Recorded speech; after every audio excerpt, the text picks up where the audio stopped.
कैलाश पर्वत, जहां समय भी ठहर जाता है, जहां हर श्वास में ऐन नमः शिवाय गूंजता है।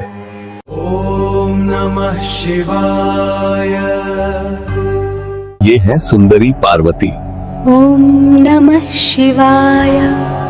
ओम नमः शिवाय। नंदी, मैं स्नान के लिए जा रही हूँ। जब तक मैं ना आऊं, किसी को भी भीतर प्रवेश मत करने देना। माता, आप निश्चिंत रहें। नंदी अपने प्रभु की आज्ञा का पालन करते हुए मंदिर द्वार पर अड़िग खड़े हो गए। कैलाश का यह दिव्य महल, जहां हर कोना अलौकिक सौंदर्य से भरा हुआ है। माता पार्वती के स्पर्श से प्रकृति का हर अंश धन्य हो उठता है। माँ, आपके स्पर्श से मैं पवित्र हो गया। और उसी दिव्य क्षण में कैलाश के स्वामी महादेव अपने धाम की ओर अग्रसर हो रहे थे। और जैसे ही महादेव अपने द्वार पर पहुंचे, उनका परम भक्त नंदी विनम्रता से उनके सामने उपस्थित हुआ। नंदी, मेरे मार्ग से हट जाओ, मुझे भीतर जाना है। प्रभुद, माता पार्वती का आदेश है, जब तक उनकी आज्ञा ना हो मैं किसी को भीतर नहीं जाने दे सकता। नंदी, मैं पार्वती का स्वामी हूं, मुझे किसी अनुमति की आवश्यकता नहीं है। प्रभुद, आपकी आज्ञा सर्वोपरि है। और फिर महादेव अपने धाम में प्रवेश करते हैं। स्वामी, आप भीतर कैसे आए? क्या नंदी ने आपको रोका नहीं? पार्वती, नंदी मेरा परम भक्त है, पर मेरे मार्ग को रोकने का साहस किसी में नहीं। लेकिन स्वामी, उसे मेरी आज्ञा का पालन करना चाहिए था। धर्म तो यही कहता है। स्वामी, अब मुझे ऐसा पुत्र चाहिए जो केवल मेरी आज्ञा का पालन करे और मेरे द्वार की रक्षा करे। दिव्यता का पथ अक्सर गहन तिमिर में छिपा होता है, जो आस्था के एक कदम की प्रतीक्षा करता है। माता पार्वती ने अपनी शक्ति से एक रूप रचा। ममता और तप से जन्मा वह स्वरूप। माता पार्वती के हृदय में एक नई शक्ति जाग उठी। ममता और संकल्प ने मिलकर एक दिव्य सृजन का रूप ले लिया। ममता की उस छाया में एक दिव्य बंधन जन्मा। माता पार्वती की गोद में प्रेम स्वयं मुस्कुरा उठा। ममता की छाया लाई है, मन में आनंद है छाया।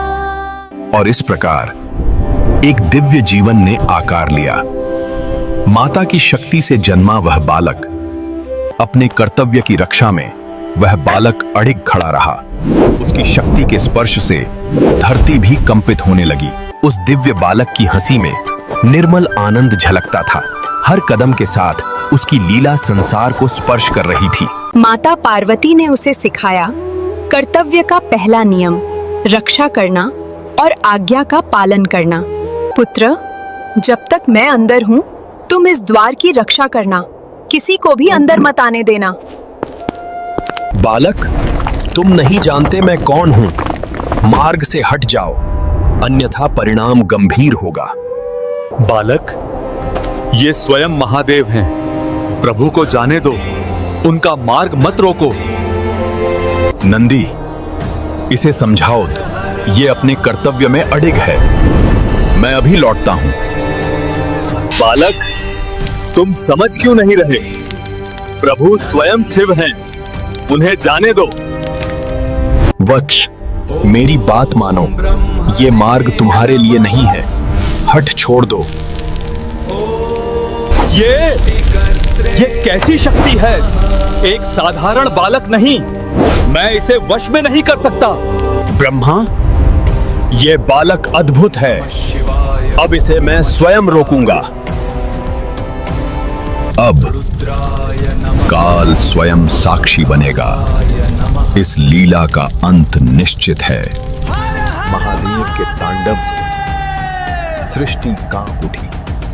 प्रकृति का संतुलन डगमगाने लगा। जब शिव का तांडव ब्रह्मांड को कंपाने लगा, तब संतुलन बनाए रखने के लिए भगवान विष्णु प्रकट हुए।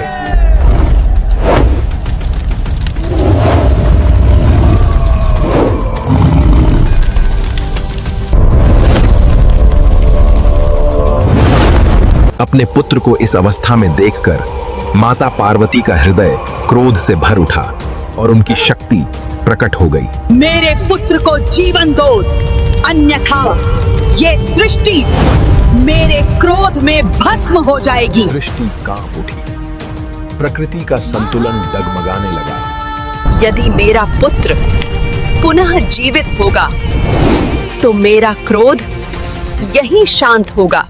हे महादेव, इस बालक को पुनः जीवन देने के लिए उत्तर दिशा में जो प्रथम जीव मिले उसका मस्तक ला। नंदी, उत्तर दिशा में जाओ, जो प्रथम जीव मिले उसका मस्तक लेकर आओ।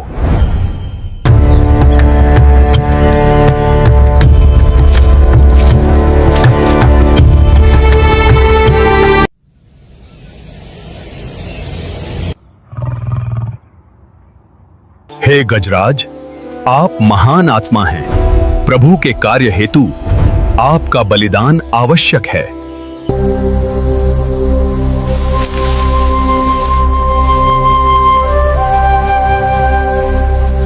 पार्वती, शांत हो जाओ, तुम्हारा पुत्र पुनः जीवित होगा।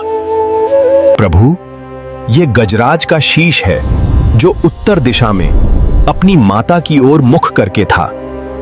भगवान शिव की दिव्य शक्ति से बालक पुनर्जीवित हो उठा। मेरे गणेश, मेरे पुत्र, तुम वापस आ गए। मेरा हृदय अब पूर्ण हो गया।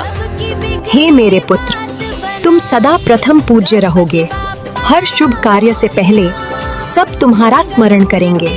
आज से तुम गणों के अधिपति हो, विघ्नों का। अगर आपको हमारी कहानी पसंद आई तो हमारे चैनल को लाइक करें और सब्सक्राइब करें, और हाँ, बेल आइकन दबाना ना भूलें। Thanks for watching.